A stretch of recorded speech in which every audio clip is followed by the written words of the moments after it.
Vous avez devant les yeux la Peugeot la plus puissante jamais construite par le constructeur au Lyon. Son nom, Peugeot 508 PSE pour Peugeot Sport Engineer.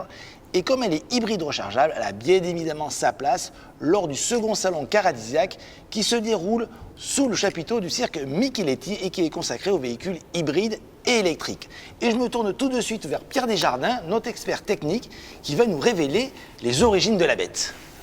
Alors, donc tu l'as dit, c'est une hybride rechargeable. C'est le système de PSA Stellantis qu'on connaît déjà, mais dans une version survitaminée. On a donc le 1,6 litre PureTech qui développe ici 200 chevaux. Il est aidé par un moteur électrique, un premier moteur électrique de 110 chevaux et un second moteur électrique au niveau du train arrière qui fait donc 150 chevaux de plus. Et donc ça offre une transmission intégrale et l'ensemble développe 360 chevaux. Ce qui est énorme dans l'absolu et encore plus pour une Peugeot. Mais c'est clairement, ça sert la performance avant l'efficience, on va dire. Parce qu'on a une petite batterie au final de 11 kWh, ce qui n'est pas énorme pour une hybride rechargeable. Et on peut faire que 42 km en électrique. Donc le chrono avant tout. Éviter le malus, c'est clairement à quoi sert ce système hybride rechargeable. Donc Pierre-Olivier Marie, notre expert essayeur, la fiche technique donne vraiment envie et au volant ça donne quoi? Alors Olivier, tu l'as dit, c'est la Peugeot la plus puissante jamais produite, mais une fois qu'on a dit ça, on n'a pas tout dit. En réalité, c'est avant d'être une sportive, c'est vraiment une bourgeoise, une voiture familiale extrêmement performante. Elle fait de 0 à 100 en 5 secondes 2, 520 Nm de couple. C'est une voiture extrêmement puissante, agréable à conduire, confortable, des qualités dynamiques dignes de ce qu'on peut attendre d'une Peugeot, mais ce n'est pas une pure sportive comme peut l'être une BMW M par exemple. En tout cas, c'est une excellente voiture, un excellent choix pour qui est à la recherche d'une voiture qui en donne pour son argent, qui donne des sensations. Donc Serge Bellu, expert design, la Peugeot 508 normale a été saluée pour son design. Est-ce que c'est la même chose pour cette version PSE? C'est encore plus vrai pour cette version, c'est vraiment la grande routière telle qu'on en rêve, une vraie voiture rapide, d'autoroute, infiniment plus taillée pour ce genre de prestations que tous les SUV qui encombrent les routes. C'est une grande réussite et c'est le vrai haut de gamme de PSA et Stellantis, bien plus que l'anonyme DS9. Michel Holz, on parle maintenant stratégie avec toi. Et justement, c'était la fin de la GTI qui a été remplacée par ce nouveau label PSE. Ça va être quoi à l'avenir selon toi? Il y a deux erreurs sur cette voiture. C'est son nom, tu l'as dit, PSE, c'est Peugeot Sport Engineering qui remplace le sigle GTI, en gros Peugeot Sport. Et comme Pierre-Olivier l'ont remarqué, Serge, pardon, cette voiture, c'est une GT.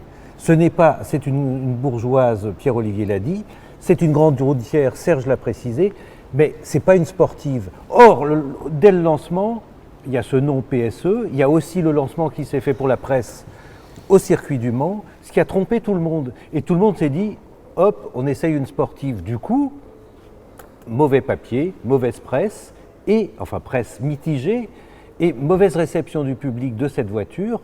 Déjà que les berlines se vendent assez mal, même celle-là en version normale. On nous dit que c'est la berline qui se vend le plus en France, la berline française qui se vend le plus. Évidemment, c'est la seule, ou presque.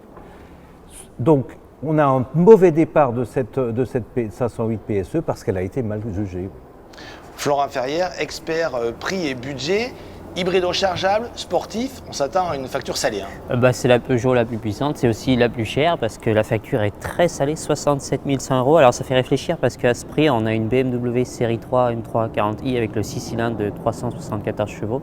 En hybride rechargeable 4 roues motrices, on a aussi la Volvo S60 Polestar Engineered. Décidément, les noms sont compliqués sur ces véhicules sportifs. C'est à peu près le même prix, mais bon, voilà, c'est des véhicules premium, alors que Peugeot n'est pas premium, il se dit généraliste premium, c'est quand même un cran en dessous, donc on voit les prétentions assez élevées de cette 508. Manuel Caillot, expert fiabilité, l'hybride rechargeable chez Peugeot, c'est pas nouveau. Est-ce que cette 508 PSE va rester sur la même lignée ou ça va changer tout? Non, a priori, ça ne devrait pas changer grand-chose. C'est vrai que la 508 classique, elle a quelques années, on la connaît bien. Elle est d'ailleurs bien née plutôt, cette berline. Quelques rares soucis, des bruits de mobilier, des alignements de carrosserie qui n'étaient pas parfaits en début de production, quelques bugs électroniques sur le système multimédia, mais plutôt un bon début de carrière. Et cet ensemble hybride rechargeable pose pas trop de problèmes sous les capots des 3008 ou des C5 Aircross chez Citroën par exemple. Alors c'est vrai que là il est dans sa version la plus poussée, qu'on ne connaît pas encore, on ne sait pas comment ça va vieillir. Effectivement, a priori l'intégration est plutôt bien faite, selon les secs qu'on a fait ou que la presse a faites. Mais c'est vrai que c'est plutôt l'avenir qui nous dira si ça va bien vieillir tout ça, donc il va falloir attendre un petit peu pour être définitif. Donc toi, est-ce que tu es acheteur ou non? C'est dit ou non?